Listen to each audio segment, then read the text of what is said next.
여러분은 대파 좋아하시나요? 저는 대파 무침 같은 반찬은 물론이고 고기를 쌈 싸 먹을 때나 국밥을 먹을 때 대파를 한가득 넣어 먹는 걸 참 좋아합니다. 맵싸하게 맛을 내는 대파는 우리 밥상에서 절대 빠질 수 없는 채소 중 하나이죠. 대파는 사시사철 언제든지 먹을 수 있는 채소이지만 보기와는 다르게 그 안에 함유된 영양 성분이 엄청나다고 하는데요. 대파를 씹었을 때 느껴지는 매운 향은 바로 알리신이라는 성분 때문인데, 이 알리신 성분은 비타민 B1과 만나면 알리티아민이라는 성분으로 전환되면서 흡수율이 많게는 20배까지 높아져 신진대사와 피로회복, 자양강장에 큰 도움을 줍니다. 파의 흰줄기부터 뿌리까지 한의학에서는 총백이라 부르며 오래전부터 약재로 활용될 만큼 그 효능이 뛰어나다고 하는데요. 무엇보다 대파 흰줄기 속에는 사과보다 무려 5배 많은 비타민C를 지니고 있으며 강력한 항염 작용을 하는 플라보노이드 성분도 풍부하게 함유되어 있습니다. 특히 대파 한 개에 함유된 플라보노이드의 양을 환산하면 세계 10대 슈퍼푸드로 손꼽히는 토마토 20개와 맞먹는 양이라고 하니 그야말로 천연 항생제가 따로 없는데요.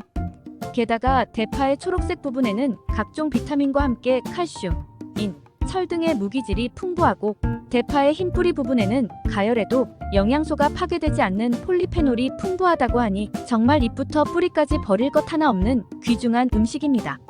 하지만 이렇게 보약보다 좋은 대파에도 같이 먹으면 건강을 해치는 음식들이 있다는 사실 알고 계셨나요? 안녕하세요. 새마을 정보입니다. 오늘은 많은 사람들이 즐겨 먹는 대파와 함께 먹으면 독이 되는 음식, 그리고 보약이 되는 음식에 대해 알아보겠습니다. 파가 독이 되는 경우 첫 번째는 바로 미역과 함께 먹는 것입니다.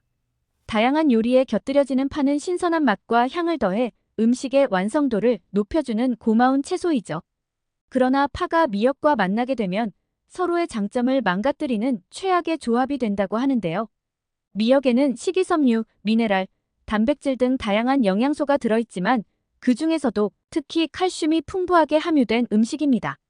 말린 미역 100g에는 칼슘이 무려 950mg이나 들어있는데, 이는 칼슘의 왕이라 불리는 우유의 9배에 달할 정도로 풍부하게 함유되어 있어서 노년에 부족한 칼슘을 채워주고 나이가 들면 발생하기 쉬운 골다공증이나 골감소증 등을 예방해주는 최고의 식품입니다.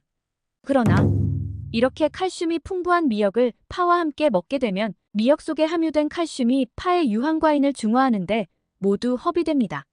이는 즉 파가 미역의 칼슘이 몸에 흡수되는 걸 방해한다는 것을 의미합니다. 게다가 미역의 미끄덩거리는 성분이 바로 미역의 수용성 섬유질인 알긴산이라는 성분인데요.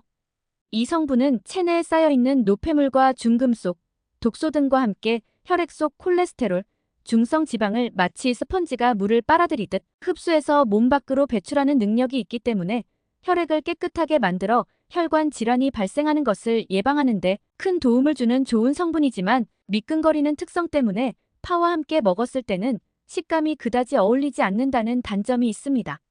이 두 음식은 따로 먹었을 땐 최고의 식품이 되지만 함께 먹으면 맛도 영양도 모두 효율 떨어지는 서로 최악의 궁합이 되기 때문에 되도록 따로 섭취하는 것이 좋겠습니다. 파가 독이 되는 경우 두 번째는 파에 뿌려지는 농약입니다. 시중에 유통되는 대파는 농약 안전 사용 기준에 의해 관리되고 있다지만 아무리 적은 양의 잔류 농약이라도 소비자 입장에서는 찝찝한 마음을 떨쳐내기 어려운데요. 극소량의 잔류 농약이라도 장기간 지속적으로 섭취할 경우 우리 몸에 심각한 부작용이 나타날 수 있는데, 실제로 하버드 대학에서 진행된 연구에 따르면 불임 치료를 받고 있는 여성 325명의 데이터를 조사했더니 딸기나 시금치, 고추, 포도와 같이 잔류 농약이 많이 함유된 과일과 채소를 섭취하면 여성의 임신이나 출산 가능성이 18%에서 26%까지 감소하는 것으로 나타났으며, 남성의 경우도 정자의 품질이 저하되는 등 생식 기능에 악영향을 끼치는 것으로 나타났습니다. 실제로 식품의약품안전처에서 농산물 직매장 67곳을 대상으로 조사를 했더니 대파, 복숭아, 얼갈이 배추, 쪽파 등 네 품목에서 잔류 농약이 초과된 것을 발견했으며, 발견된 농산물에서 허용 기준치보다 무려 2.4배에서 22배 높은 살충제 성분의 잔류 농약이 검출되기도 했습니다.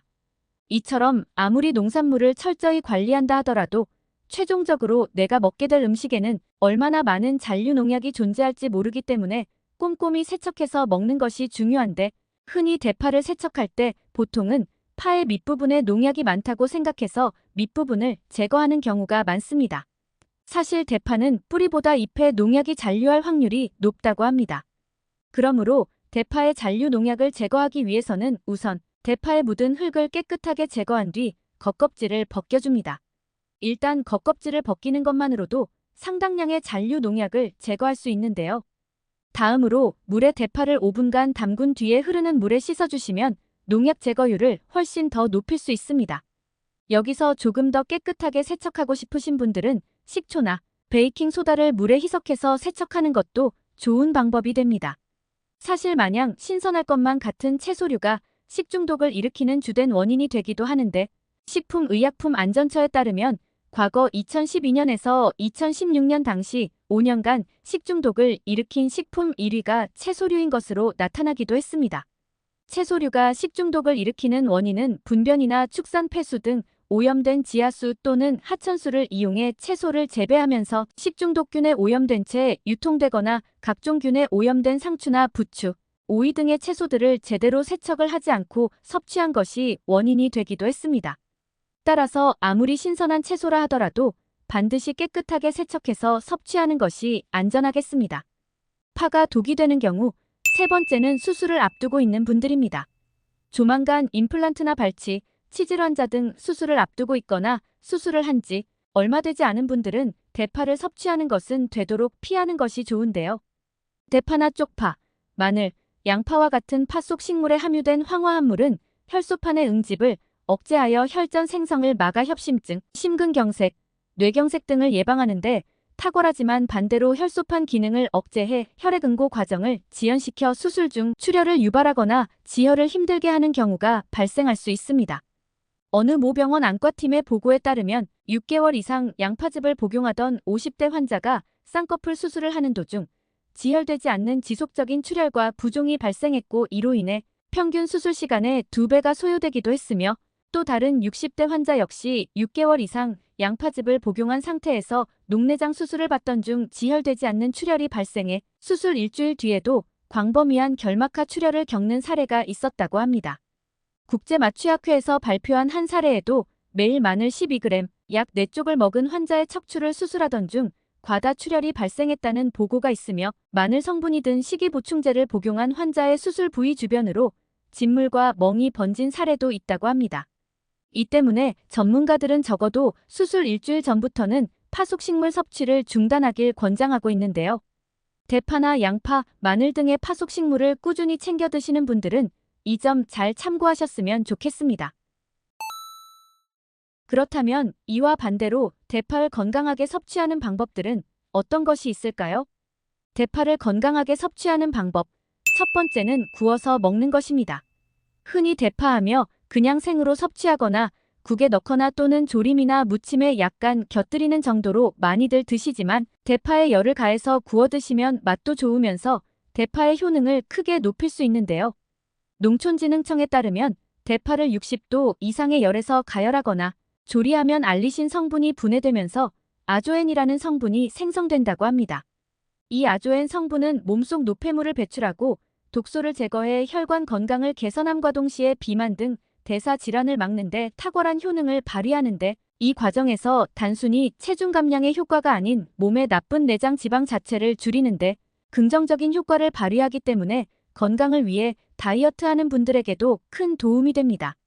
구운 대파를 그냥 드셔도 좋지만 여기에 식초와 간장에 절이게 되면 그 효과를 더욱 높일 수 있는데요. 식초의 주요 성분인 아세트산은 내장 지방이 축적되는 것을 억제하고 인슐린 저항성을 낮춰 혈당을 조절하며 혈압 콜레스테롤을 개선하고 피로를 해소하는 등의 다양한 효능을 발휘합니다. 대파를 건강하게 섭취하는 방법. 두 번째는 생강과 함께 먹는 것입니다. 나이가 들수록 관절 여기저기가 쑤시고 뻣뻣해져 통증을 호소하는 분들이 정말 많으신데요. 무릎 관절 속 수분, 즉 활액이 점차 소실되며 관절 내 공간이 좁아지고, 이로 인해 연골이 더 잦은 마찰 손상을 입게 되어 염증을 동반한 통증을 유발하게 됩니다. 이때는 대파와 생강을 함께 넣어 끓인 대파 생강차를 추천드리는데요. 생강 속에는 슈가올과 진저롤, 페놀 화합물과 함께 무려 100여 가지의 항염증 물질이 포함되어 있어 관절염과 같은 체내염증을 줄이는데 탁월한 효능을 발휘합니다. 실제로 미국 마이애미 의대 연구에 따르면 6주간 생강 추출액을 꾸준히 섭취한 그룹은 그렇지 않은 그룹에 비해 무릎 통증이 완화되었다고 밝히기도 했습니다. 염증 제거와 통증 완화에 좋은 대파 생강차를 꼭 드셔보시길 권장드립니다.